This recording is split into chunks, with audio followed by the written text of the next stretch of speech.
The next thing we're going to talk about is the common ion effect. So we talked about the common ion effect in buffer solutions. That also affects solubility. So common ion affects pH. It also will affect solubility. So generally, the solubility of an ionic compound is going to be lower in a solution that contains a common ion than it will in pure water, and that is according to Le Chatelier's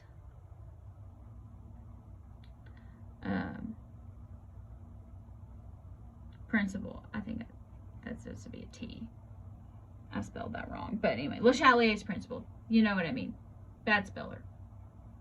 So let's calculate the molar solubility of calcium fluoride in a solution that already contains a fluoride ion. Now, if you remember solubility rules, which I said were relative, that makes things interesting. But, okay. So let's write our dissociation here, and this is the solubility product constant.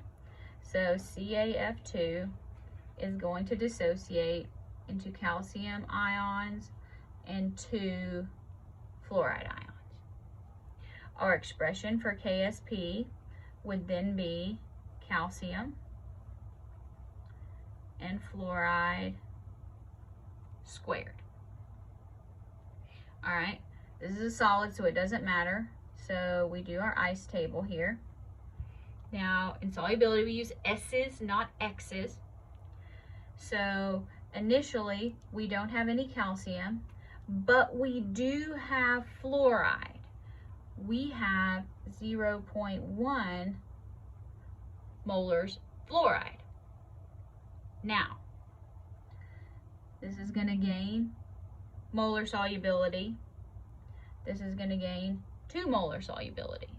So at equilibrium here, this one is S, and this is 0.1 plus 2S. That's an S, not a 5. Okay. Now, we have solubility product constant, 1.46 times 10 to the negative 10 is going to equal S times 0.1 plus 2S squared. Now, you will be happy to know that we can still use an approximation if molarity over K is greater than 100. So if we do 0.1 divided by 10 to the minus 10, order of magnitude, you should be able to say that's definitely more than 100. So S is small. That makes things a lot easier for us. So now be careful and make sure that you do still square the 0.1. So here, so I don't forget, I'm going to square that first. And then I'm going to say 1.46 times 10 to the negative 10th. And let's divide it by that. So 1.46 times 10 to the minus 8 is going to be S. That made things easy, right?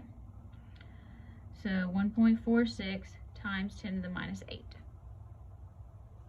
Now, for comparison, the molar solubility of calcium fluoride in pure water, not in a fluoride solution, is 3.32 times 10 to the negative 4. So we lost 4 orders of magnitude by the common ion. So it significantly decreased the solubility there because it pushed, you already had it, some in the solution, so it pushes the equilibrium back to the left according to Le Chatelier's principle. So let's look here and let's practice. Which solution is barium sulfate going to be the most soluble? So all the concentrations are the same. So what we need to do is we need to look for common ions. If there's a common ion, it's going to be less soluble. So this is barium nitrate. Barium and barium, it's probably not that one. Sodium sulfate. Sulfate and sulfate, probably not that one. Sodium nitrate, nothing matches